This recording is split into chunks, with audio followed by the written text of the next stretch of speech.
Okay, I'm just gonna tell you that this is still connected to what we've done, but we're gonna just spend a lot of time talking about what we call normal distribution, okay?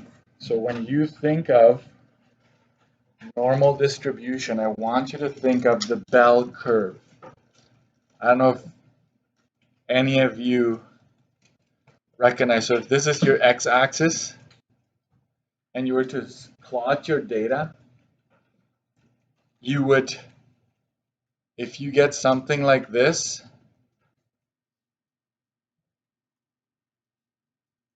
if you're able to connect the peaks of those things and make a hat on it like this, that's what we call the bell curve.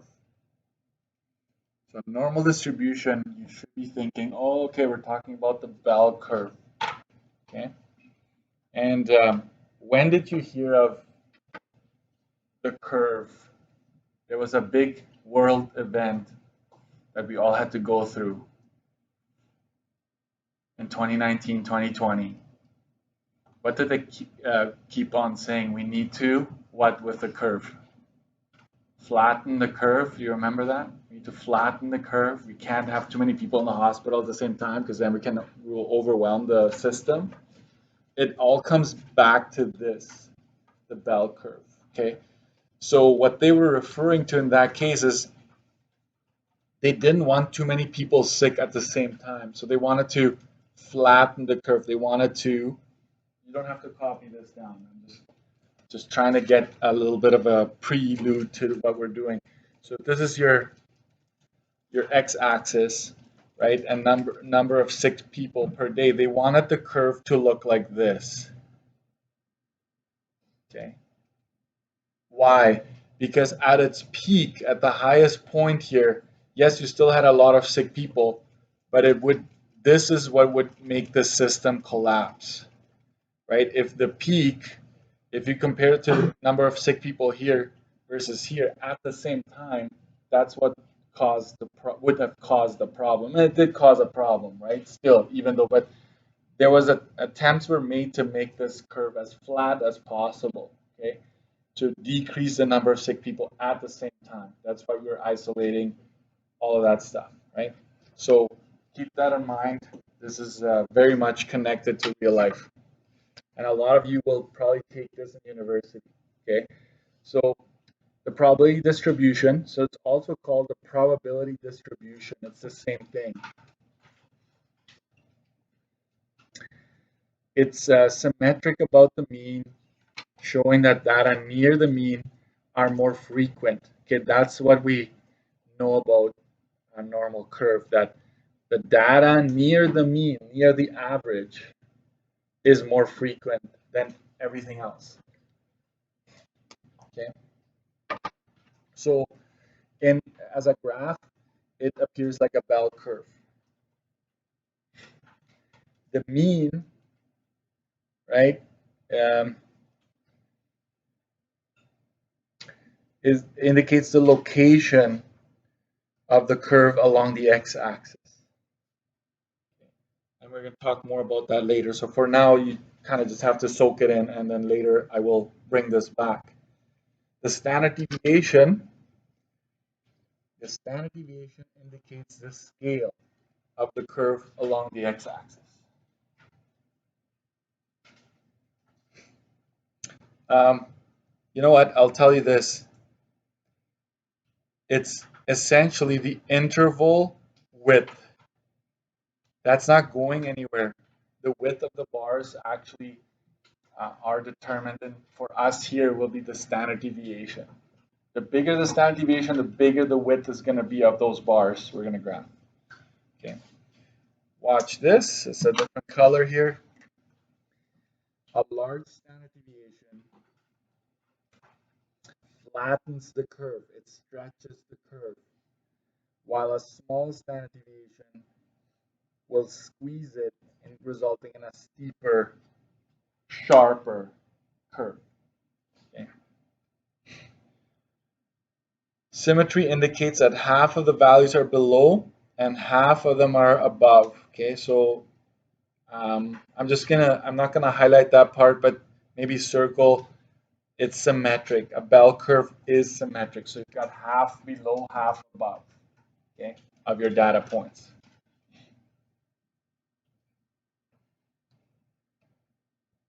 And I will also say this, that most human, like things that we can measure about humans are normally distributed. So height, right? You've got our average height, and then most people are closer to that height, and then we've got shorter people on the left of the curve. It'd be here. So this is your average height in the middle here, where most people are around. So you've got shorter people, and you've got taller people, right? I'd probably be somewhere in here by the curve, right? Somewhere way out there. Okay, so it's very rare. So this is telling you what the chances are of you being anywhere on this curve. Okay, so let's talk about the properties. Properties of normal distributed um, data. So what we know,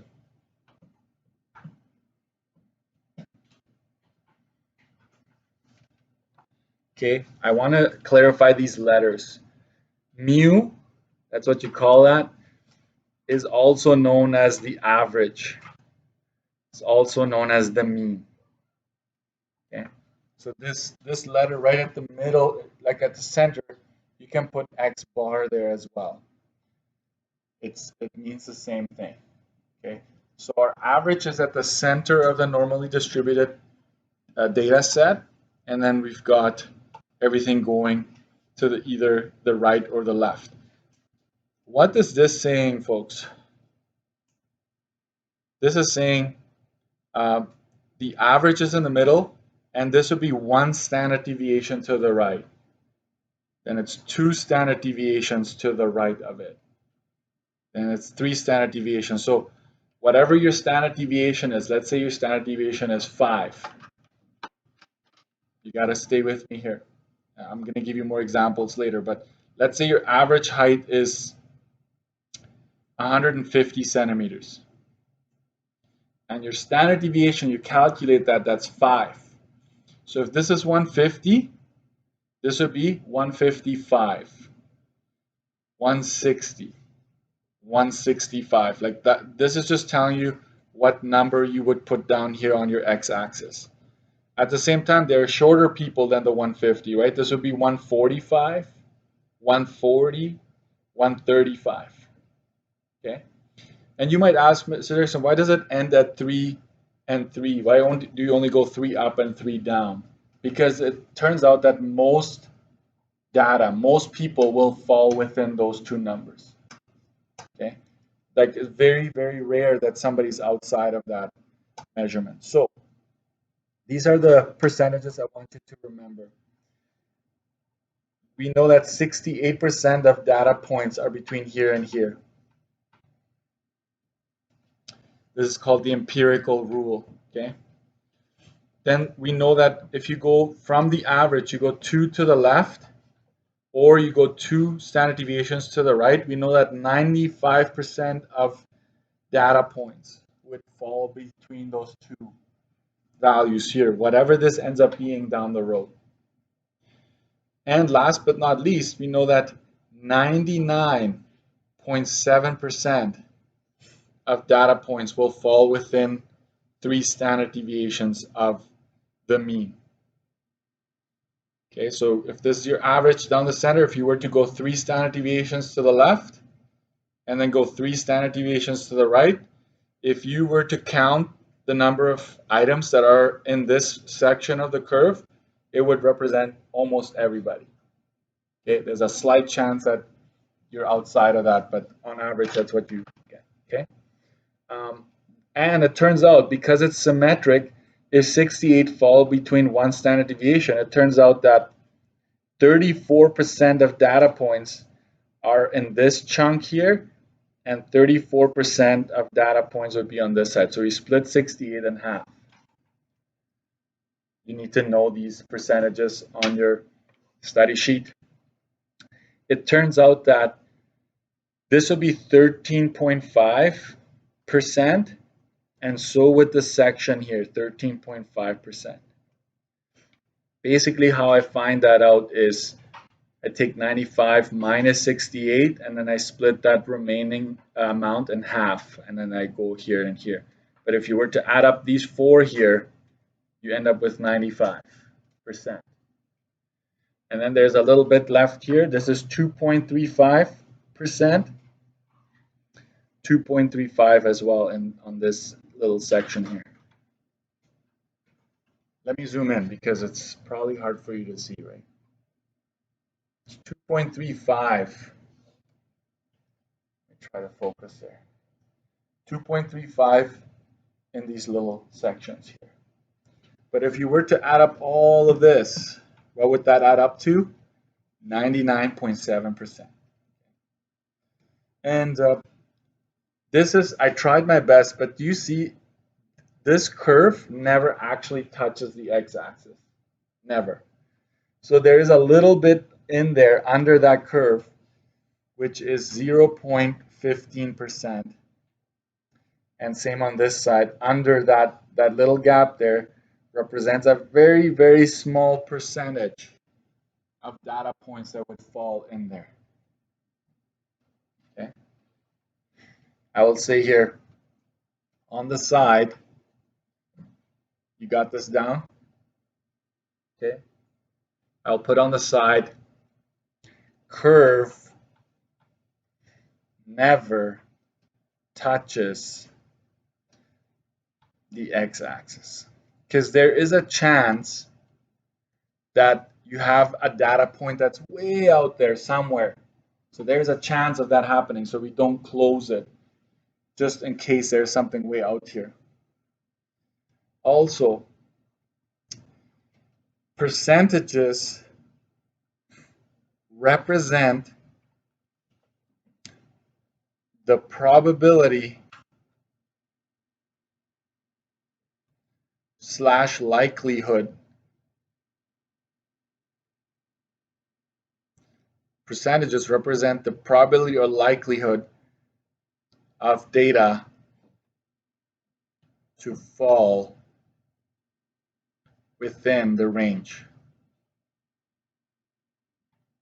That's another point that I'm trying to make here.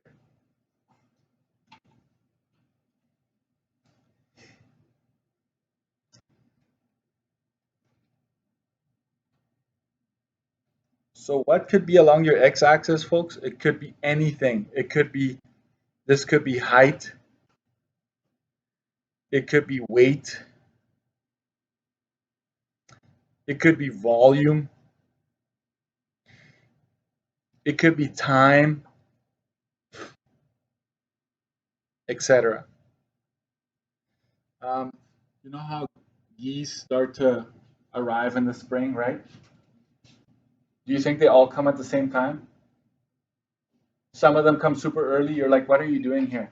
It's still minus 20, right? They arrive already. So they would be like, if this would be the average date that geese arrive, which is the average, you would have some that arrive super early, and then more and more show up, right? A chance that, right, as you get closer to that average, which scientists would calculate, right? They would determine that.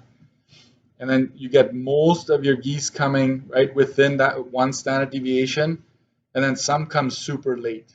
Right? So that this is also seen in nature. It's seen pretty much everywhere. Very common concept, okay? The normal distribution. So now let me introduce you to one more thing, which is called the z-scores. I know, you're like, what?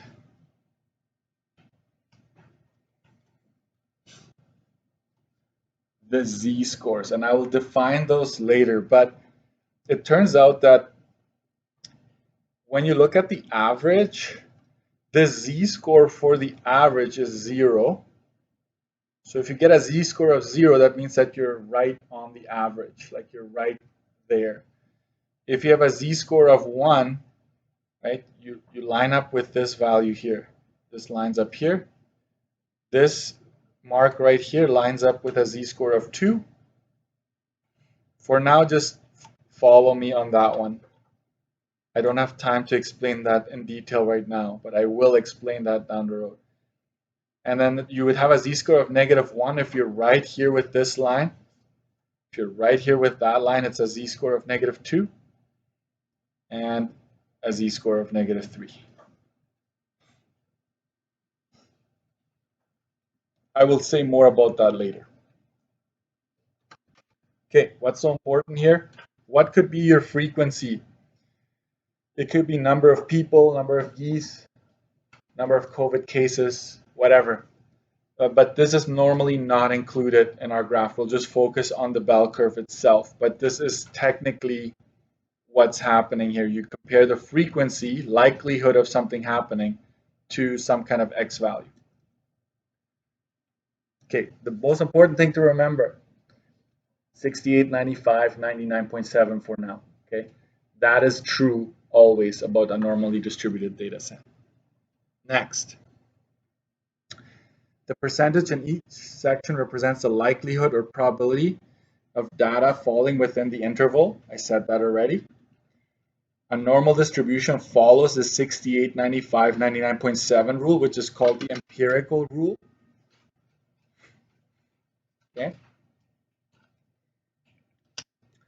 A larger standard deviation results in a flatter curve.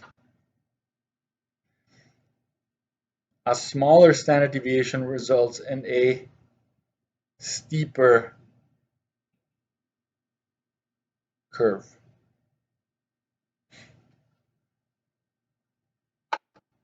Okay. Spread, I will say spread out, and this would be clustered around the mean.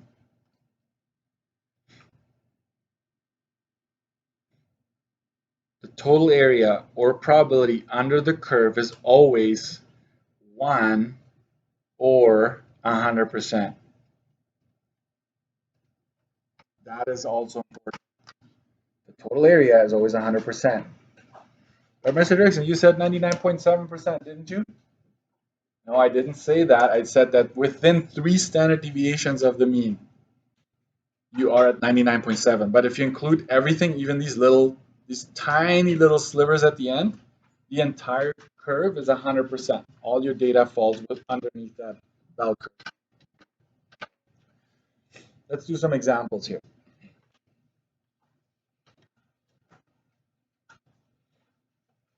Let's go to 25.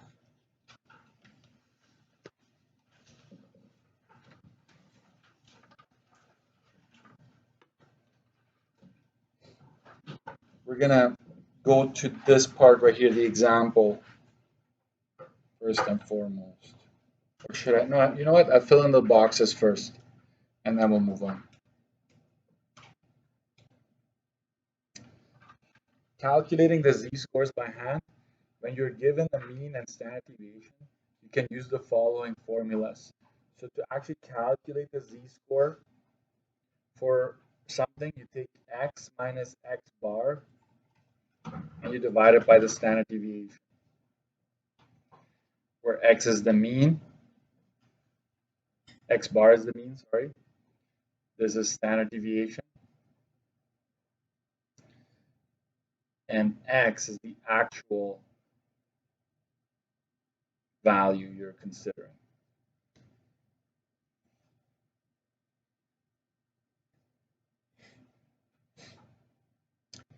If you want the actual value associated with a z-score, you use this formula. Z times standard deviation plus x bar.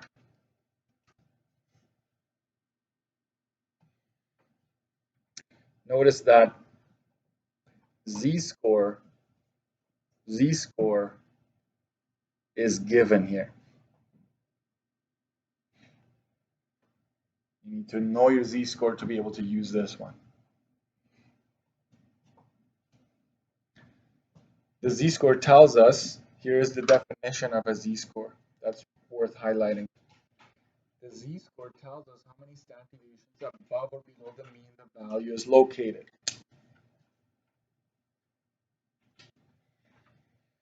A negative z-score means the value is below the mean. A positive z-score means that the value that you're considering is above the mean. Okay. I'll give you more details later, but if I get my test score and I calculate the z-score for my test score to be negative 1.2, what would that tell me? That means that you are 1.2 standard deviations below the mean. Your score is below what the average was. Okay, that's what it tells us. So keep that in mind. Here you go. First example. The height of males in Canada is found to be normally distributed. That's important, actually. Like if something is normally distributed, that should ring a bell. Right? That should ring a bell. You should think, okay, it's symmetric. It's got the 68, 95, 99.7 thing. All of that is true. Everything we've talked about on page 1 is, or 24, sorry, is true about this. Okay? So the mean is 177, right?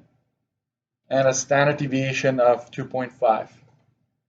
So let's make a note of that. The mean is 177 centimeters, and the standard deviation is 2.5 centimeters.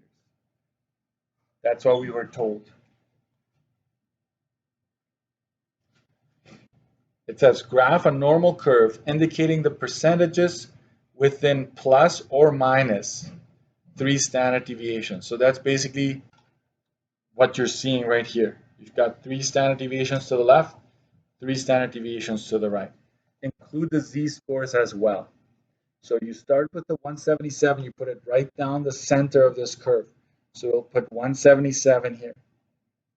We don't need to put centimeters. All we're going to do is go to the x-axis here and tell the audience that this represents the height in centimeters. That's what we're doing here. And the frequency would be number of males. Okay.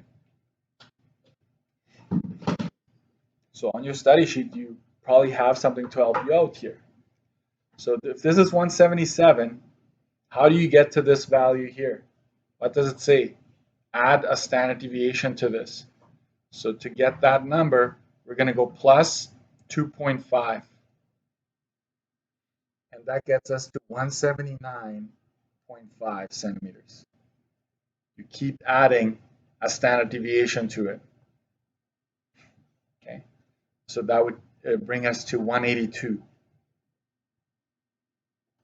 Another standard deviation. That would be 184.5.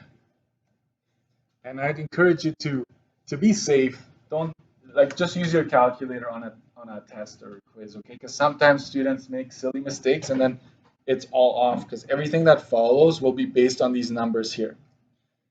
So I should probably just show you that, right? That's, and then so 177. So to go to the left, guess what? We don't add 2.5. We go minus 2.5.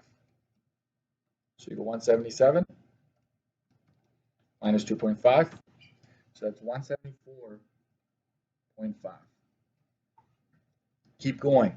Subtract 2.5 one more time. That's 172.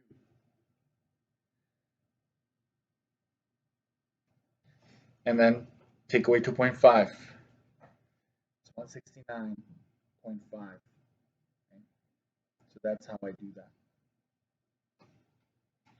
So what have you just done?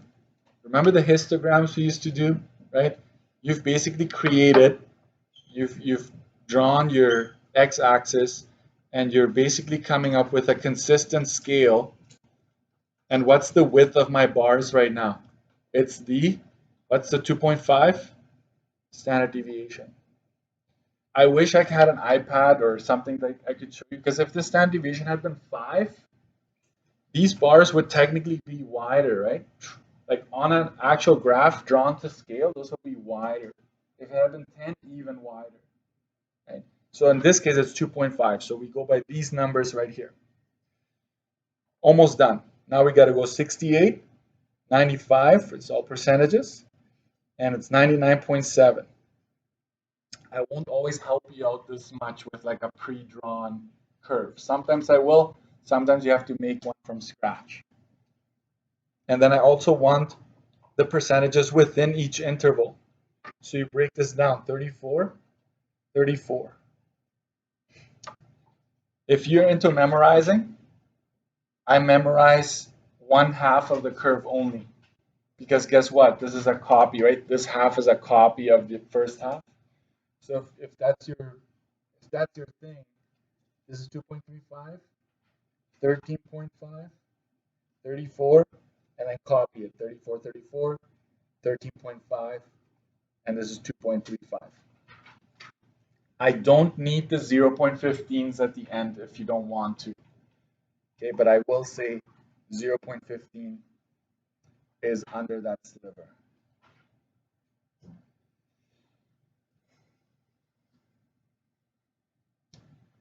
Okay, so what are these percentages again?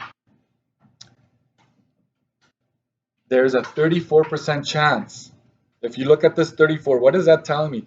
There's a 34% chance that a male is between 174.5 centimeters and 177 centimeters, specifically right now.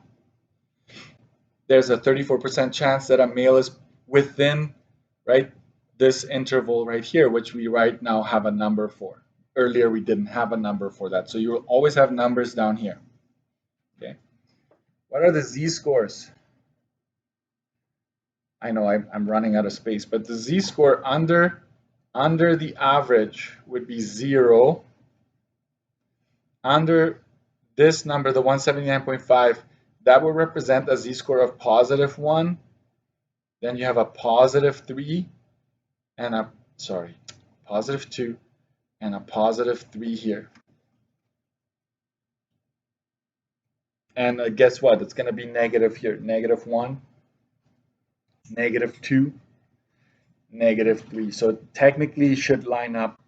There's a lot of stuff happening here, so I'm not making lines here. But just keep that in mind. I know it's a lot to take in on a Thursday morning, but I will talk about this so many times that after a while you're going to start grasping it. And I'm trying different ways to get to you. So let's say you have a height of 179.5 exactly. That means that you would have a z-score of 1, positive, which means that you are actually taller. Like if I didn't even tell you that height, if I just said, hey, your height gets you to a z-score of 1, positive, that means that you're 1 standard deviation above the mean, which tells you that you're taller than the average. If you have a z-score of -1, we know that in this case it represents a height of 174.5 exactly. So if your z-score is -1, that means that you're below the average. So it has two things that it tells us. Coming up, we will find out values in between exactly, but right now we're just going to stick with these ones. Okay. So let's answer some questions based on this graph right now. Okay, we're going to use this to answer everything that follows. So here we go. What percentage of males are between 172 and 179.5 centimeters tall? Can I just add here? What is the probability?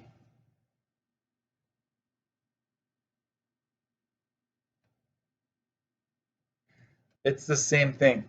What percentage of males are between? It's the same thing as saying what's the probability of them being anywhere between these two values. Do we have these numbers? Are they on our curve? Yes, they are. If you did this right. 172 is right here. 179.5 is right here. So watch this. You got to add the percentages. You start at 172. You're going to add this and this and this until you get to 179.5. Okay, so you're going to add these three percentages. So we're going to go 13.5 plus 34 plus 34, and that's it. So that would represent 81.5 5% of males, right, would land between these two heights. Okay, 81.5% chance of a male being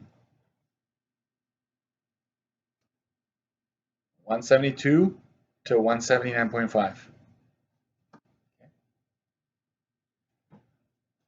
What percentage of males are expected to be taller than 182 centimeters? Taller than 182. Where's 182? Is right here, correct?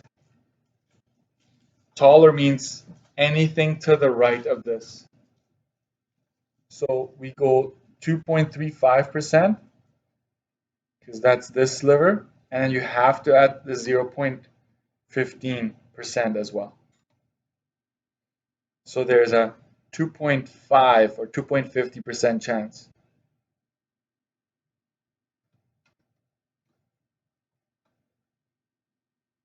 So you can say expected chances of that happening, all of that is 2.5%. Okay.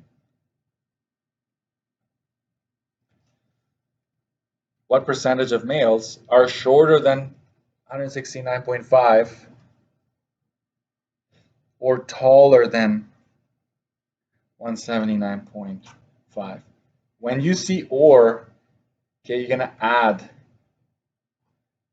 The or represents adding. So we're gonna figure out the percentages here, like that apply to this chunk, but you also want to know how many are taller than that. So here's how you do it. Shorter than 169.5. Let's figure that out. Taller than 179.5. We're going to figure that out as well. Where's 169.5? It's right here.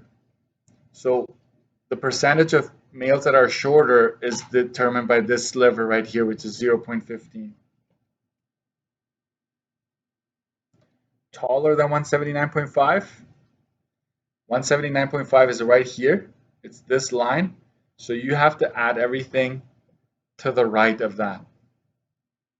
So you can go 13.5 plus 2.35 plus 0.15. This adds up to 16%, whereas this obviously is just 0.15%. So if we combine them, okay, you add them, you get 16.15% of males. You're like, whoa, what's happening there, right? So we've considered two subsections of the curve, and then we're like, well, what's the chances of them being either or, right? Either shorter than this or taller than that. Well, all combined, you've got 16.15% of males.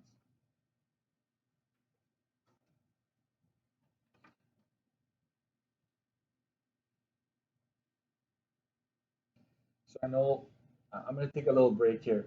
I feel like I'm going to ask you to try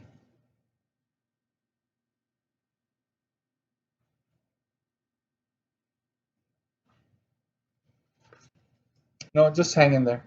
I'm going to take a little break so your brains don't fry up on me, and then we'll continue. If you want to read, I wouldn't mind you reading E, F, G. Could you answer it? Chances are you can. I'm going to keep going. So if I can have your attention back. Okay, so on page 26, what is the range of heights for 99.7% of males? What about 95? What about 68? I hope that these numbers start ringing a bell. Yeah, I'm going to use the cheesy joke a lot, but right, you should remember, oh, these numbers aren't just like pulled out of a hat, right? They mean something to us. So 99.7% of males represents, right, the range for 99.7% of males would be, how many standard deviations are we looking at? I'm going to erase that equal sign and start talking about, right, within minus 3 and positive 3 standard deviations. So what would that be? So you go to your chart, and all you have to do is recognize that 99.7 is 3 to the left and 3 standard deviations to the right. So this is my range. Look at where my fingers are down here. Anywhere between 169.5 to 184.5. That's what this is asking for. 169.5 centimeters and 184.5 centimeters. That's what that is saying, asking for. The range for 68% of males that would be within negative 2 standard deviations and positive 2 standard deviations. What is that on the chart? If you look, it's between 172 centimeters and 182. That is my range of values that I'm considering. The range, sorry, I made a mistake. Do you notice the mistake? It's not 68, right? It is. There's supposed to be 95. If you're going 2 to the left, 2 to the right, that is 95%. My bad. Okay. And then the range for 68% of males, the range in terms of the height would be 174. So this is within. You don't need to do this part on any assessment. It's just for you, this part. It would be between 174.5 centimeters and 182, 179.5. Sorry. So that's what we're talking about there. Like, what are the ranges in terms of their, in this case, height? It could be anything else. It could be temperature, days, what have you. But you basically just read out the values between 99.7% or 95 or 68. Okay. That's what we mean by range. We want the ranges, the lowest and the highest. If Canada has a male population of about 17 million, determine the number of males that are shorter than 172 centimeters. Number of males, right? We can't just do that right off the bat, so we've got to go number of males shorter. We're just going to say the probability of shorter times 17 million. That's what we're going to do here.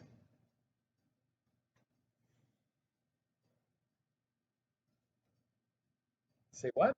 Probability of shorter? What's that? What's the probability that a male will be shorter than 172 centimeters? We'll look it up. You got to use your graph for that. I'm going to do that real quick. If this is 172, shorter means everything to the left of it. So 2.35 and 0.15, that's 2.5%. That's the probability. So it'd be 0.15 plus 2.35, right, times 17 million. So yeah, this is a little bit extra, right? If we didn't have this, like, finding out the exact number, or we're actually predicting. We don't know exactly, right? So that would be 2.5% times 17 million. But I hope you all know you can't just use 2.5. What do you got to do with that one? You got to divide that by 100, correct? That would be 0.025 multiplied by 17 million. I know this is way overkill. You could probably do this in one line. But remember, these are your notes, right? So I want to give you enough tools to get this right. I get 425,000. This is an exact number. If it wasn't exact, we round. Okay? Are shorter.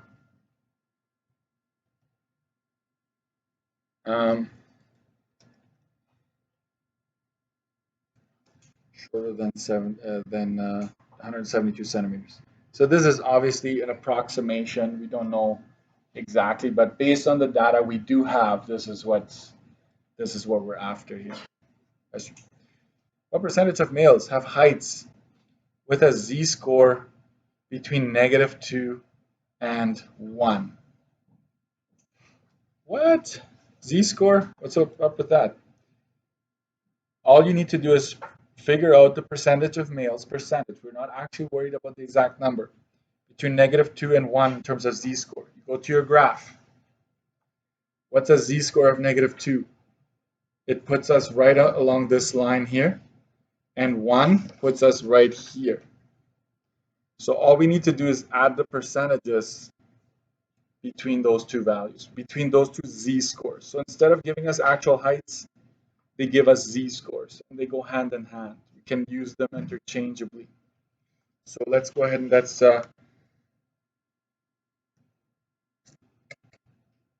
sorry, I need to find my place here. 13.5 plus 34 plus 34, and that gives us 81.5%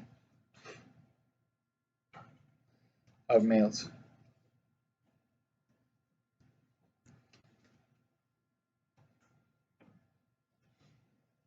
Okay.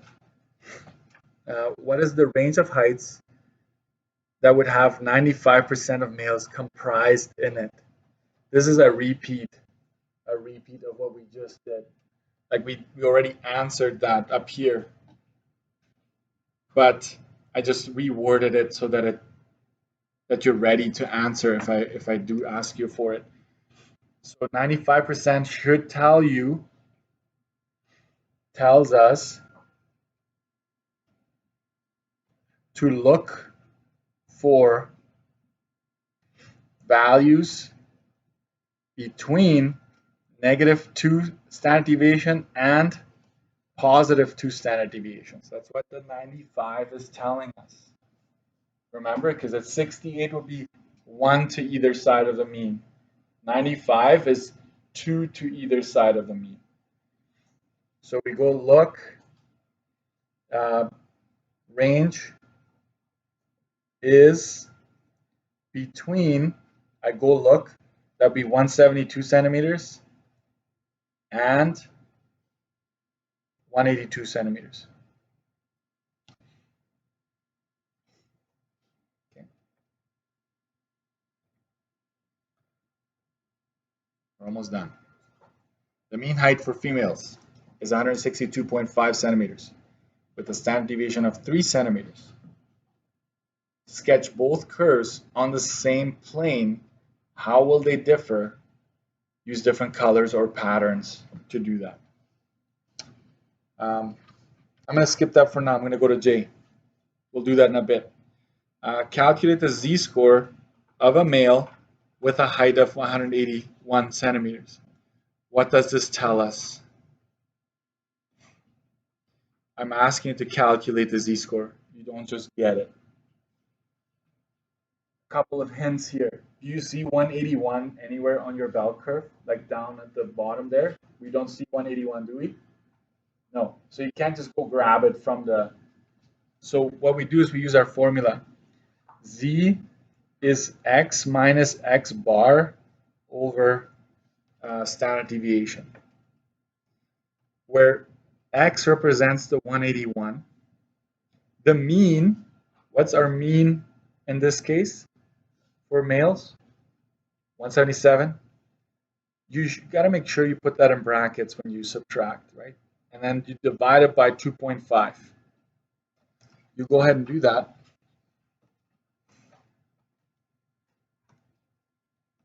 So that's 4 over 2.5. So that's 1.6. I'm going to put a big positive in front of it because our value is positive. That is very important in this within this context. It tells us that a height of 181 centimeters is 1.6 standard deviations above or below the mean. Above.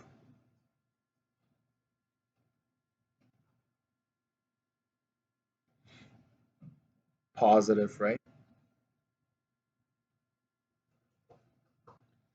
Could this be verified? Could you perhaps make sure you got this right? The answer is yes. Because look at the height of 181. Let's go find it approximately, roughly, find the location on the bell curve that we just graphed. 181, I'll come back, okay? 181 is just shy, this is 182, so 181 is somewhere in there. So it's 1.6 standard deviations, right? It's not quite 2, it's not 1, it's closer to 2, right? So keep that in mind. Keep that in mind. Last one. Yeah, this is going to be it. Determine the height of a male with a z-score of negative 4.4. Z-scores do not have units, okay? So we do this. We use this formula. Z times standard deviation plus x bar. My z is negative 0.4. My standard deviation is 2.5. And the average is 177. Negative 0.4 times 2.5 is negative 1 plus 177, right? Which is 176 centimeters.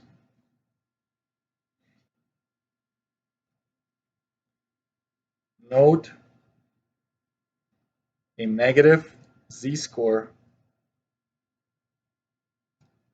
indicates a value will be below the average. Okay. Is this below the average, 176?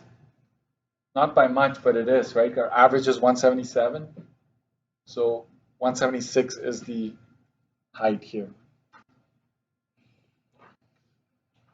All right.